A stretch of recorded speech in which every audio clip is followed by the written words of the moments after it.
2000 बच्चों में से एक बच्चा ना लड़का होता है ना लड़की, वो होता है इंटरसेक्स या किन्नर जिसको हम बोलते हैं।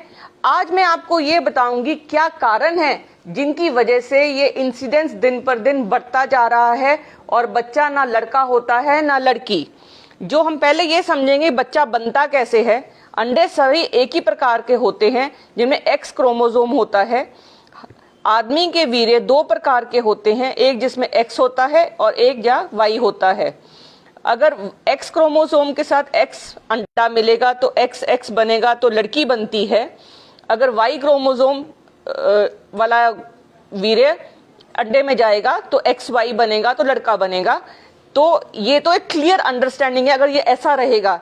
अगर कहीं ना कहीं क्रोमोसोम में दिक्कत है, अगर एक्स एक्स्ट्रा हो जाता है और जो एक्स एक्स वाई बन जाता है, ये कई बार क्या होता है कि एक्स गायब हो जाता है तो एक्स ओ बन जाता है। जब ऐसी कंडीशन आती है तब बच्चा इंटरसेक्स हो जाता है। उसमें क्या होता है कि जो उसके बाहर के अंग होते हैं आदमी वाले और औरत वाले, वो मिसमैच होते हैं।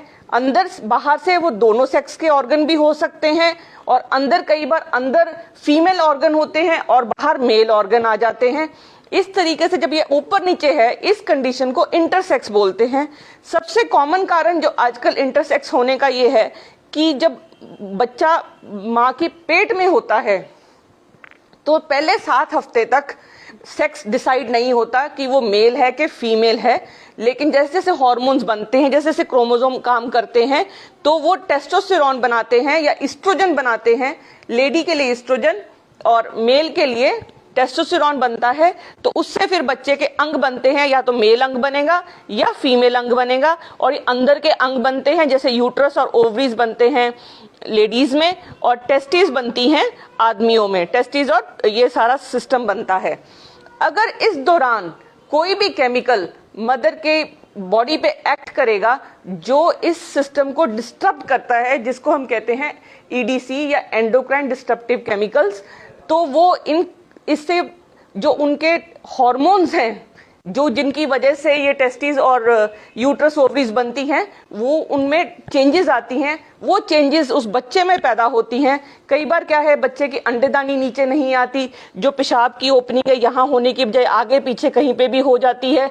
तो जो ऐसी प्रॉब्लम्स हैं, कई बार दोनों अंग बने होते हैं, लड़की के अंग भी बने होते हैं, लड़के के अंग भी बने होते हैं। तो ऐसी कंडीशन को अवॉइड करने के लिए बहुत जरूरी है कि लेडी जब प्रेग्नेंट हो तो ऐसे केमिकल से दूर रहे जिनकी वजह से ये इंटरसेक्स बच्चा पैदा होता है।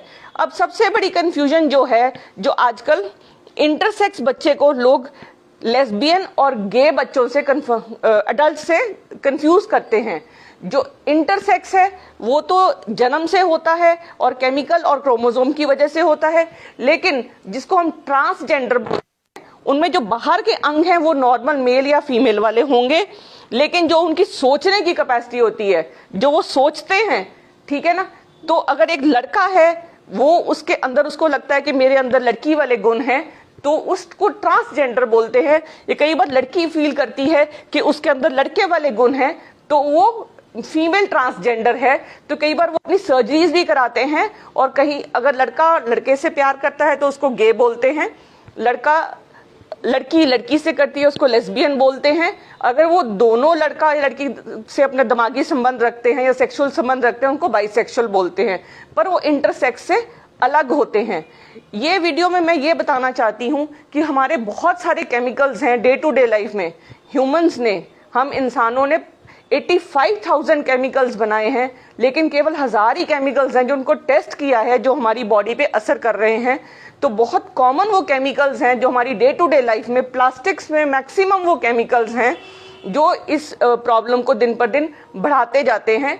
और इस प्रॉब्लम को हमारी अवेयरनेस, खासकर जिन बॉटल्स में बीपीए है और दूसरा थैलेट्स हैं और तीसरा ब्रोमिनेटेड कंपाउंड्स हैं, ये तीनों कंपाउंड्स और लेड, ये 4 चीजें ऐसी हैं जिनको हम ईडीसी बोलते हैं या एंडोक्राइन डिसरप्टिव केमिकल्स बोलते हैं।